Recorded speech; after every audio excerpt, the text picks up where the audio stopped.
আমরা কেন মার্কিন যুক্তরাষ্ট্রের এই রিপোর্ট নিয়ে আলোচনা করছি, কারণ হচ্ছে দেখুন, সরকার রাজনীতিকরণের জন্য বলে থাকে যে মার্কিন যুক্তরাষ্ট্রের সাথে তলে তলে তাদের সমঝোতা হয়ে গেছে, মার্কিন যুক্তরাষ্ট্র বিএনপির পক্ষে নাই, মার্কিন যুক্তরাষ্ট্র তাদের পক্ষে চলে গেছে, ইত্যাদি ইত্যাদি নানান কথা বলে।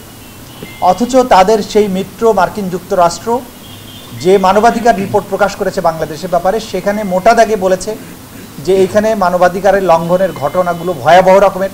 এখানে জোরপূর্বক অপহরণ, সিক্রেট ডিটেনশন, হত্যাকাণ্ড, মামলা, তারপরে জোরপূর্বক ধরে নিয়ে গিয়ে তাকে মিথ্যা মামলায় জড়ানো, সাংবাদিকদের উপরে নির্যাতন, এইসব ব্যাপারে তারা কথা বলেছেন। এই রিপোর্টে উল্লেখযোগ্যভাবে যে বিষয়গুলোতে বিশেষভাবে কথা বলা হয়েছে, এত লম্বা তালিকা, সেখান থেকে আমি কয়েকটা শুধু একটু পড়ে দিতে চাই।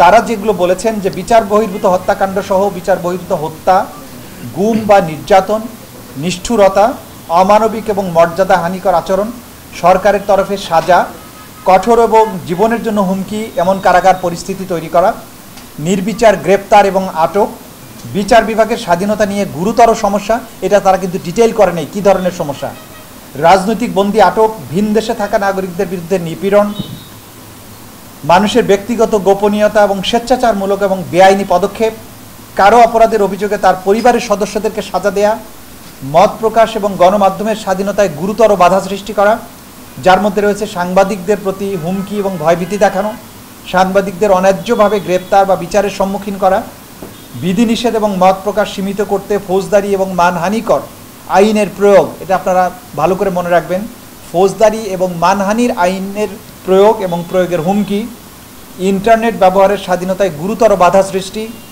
শান্তিপূর্ণ সভা সমাবেশ এবং সংগঠন করার অধিকারের উপরে হস্তক্ষেপ, এর মধ্যে রয়েছে সংগঠন, অর্থায়ন এবং বেসরকারি নাগরিক সংগঠনগুলো পরিচালনায় অতিরিক্ত বিধিনিষেধ প্রয়োগ, চলাচলের স্বাধীনতায় প্রতিবন্ধকতা, সুষ্ঠু এবং অবাধ নির্বাচনের মাধ্যমে সরকার পরিবর্তনের জনগণের কোনো সুযোগ না থাকা, রাজনীতিতে অংশগ্রহণের গুরুতর এবং অযৌক্তিক বিধিনিষেধ, প্রতিবন্ধকতা তৈরি, সরকারি খাতে গুরুতর দুর্নীতি এবং দেশীয় ও আন্তর্জাতিক মানবাধিকার সংস্থাগুলোর কর্মকাণ্ডে সরকারের পক্ষ থেকে গুরুতর বিধিনিষেধ, ইত্যাদি ইত্যাদি। দেখুন, যে কয়েকটি কথা তারা বলেছেন তার মধ্য দিয়ে বাংলাদেশের একটা ভাবমূর্তি বা বাংলাদেশের মানবাধিকার পরিস্থিতির একটা স্টেটমেন্ট মোটা দাগে উঠে এসেছে। অথচ বাংলাদেশ এই রাষ্ট্রটি কেমন হবে, তার ক্যারেক্টারটা কী হবে, বৈশিষ্ট্যটা কী হবে, বাংলাদেশের সংবিধানের আর্টিকেল 11 অর্থাৎ 11 নম্বর অনুচ্ছেদে খুব ক্লিয়ারলি বলা হয়েছে যে এটা একটা ডেমোক্রেটিক রাষ্ট্র হবে, এখানে গণতন্ত্র থাকবে, মানবাধিকার থাকবে, মানব সত্তার প্রতি মর্যাদা থাকবে। রাষ্ট্রের এক লাইনে যদি ডেসক্রাইব করতে বলা হয় যে বাংলাদেশ নামক রাষ্ট্রটি কি, এইটা বাংলাদেশের মুক্তিযুদ্ধের মাধ্যমে অর্জিত যে রাষ্ট্র, সেই সংবিধানে এটা খুব ক্লিয়ারলি ডিফাইন করা হয়েছে। সেই রাষ্ট্রটির আজকে 53 বছর পরে এসে রাষ্ট্রের কি চেহারা, সেটা মার্কিন যুক্তরাষ্ট্রের এই মানবাধিকার প্রতিবেদন থেকে স্পষ্ট হয়েছে।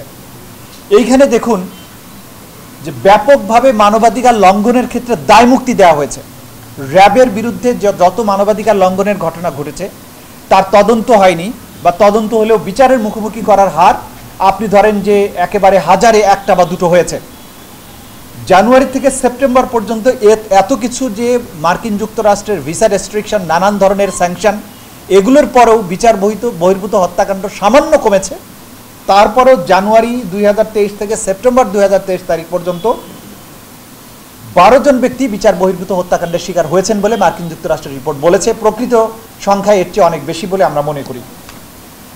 গুম এবং অপহরণ এটি হয়েছে 32 জন ব্যক্তি এই সময়ের মধ্যে। কাস্টোডিয়াল টর্চার এবং প্রিভেনশনের অভিযোগে দায়মুক্তি থেকে দায়মুক্তি দেওয়া এবং ভিকটিমদেরকে হয়রানি করার মারাত্মক রকমের অভিযোগ এসেছে। জানুয়ারি থেকে সেপ্টেম্বর পর্যন্ত কাস্টোডিতে মারা গেছেন 94 জন নাগরিক। এই যে অবস্থা, আপনারা জানেন যে বিচার বিভাগের কথা বলা হয়েছে, যে বিচার বিভাগের ক্ষেত্রে আপনি বিচার বিভাগ তার যথাযথ ভূমিকা পালন না করা এবং কন্টেম্পট অফ কোর্টের যে পাওয়ার সেইটাকে ব্যবহার করা, মানহানির আইনের প্রয়োগ করার মাধ্যমে মানুষকে বিচার বঞ্চিত করার যে চেষ্টা, এই ব্যাপারে কিন্তু দেখেন আমাদের পক্ষে কথা বলাটাও জটিল। যখন আমরা আদালত ব্যবস্থা নিয়ে কথা বলবো, আমাদের সংবিধানে আদালত ব্যবস্থা ক্রিটিসিজম করার রাইট কিন্তু আছে, কিন্তু প্র্যাকটিক্যালি যেটা হচ্ছে যে এই ক্রিটিসিজম করাটা অত্যন্ত বিপজ্জনক একটা ব্যাপারে দাঁড়িয়েছে। আপনি যদি এমন কোনো বিষয়, মামলার বিষয় নিয়ে কথা বলেন যেটা নিয়ে যদি আদালতের কোনো অব্যবস্থা থাকে, আদালতের কোনো রায়ের ব্যাপারে কোনো যুক্তিসঙ্গত ক্রিটিসিজম থাকে সেটাও কিন্তু করা যায় না, কারণ তখন বলে সুপ্রিম কোর্টে যান। আবার সুপ্রিম কোর্টে যখন রায় হয়ে যায় তখন আর কথা বলা যায় না। কিন্তু দুনিয়ার ইতিহাসে সুপ্রিম কোর্ট জাজমেন্ট দিলেও সেই জাজমেন্ট হয়তো সবার জন্য বাধ্যকর, কিন্তু সেটার যদি ক্রিটিসিজমের কোনো কিছু থাকে সেটা কিন্তু নাগরিক হিসাবে করার সুযোগ বা অধিকার মানুষের থাকে। কিন্তু বাংলাদেশের ক্ষেত্রে কিন্তু সেই সুযোগ আমরা পাচ্ছি না, কারণ সেটা করাটা বিপজ্জনক হয়ে যায়।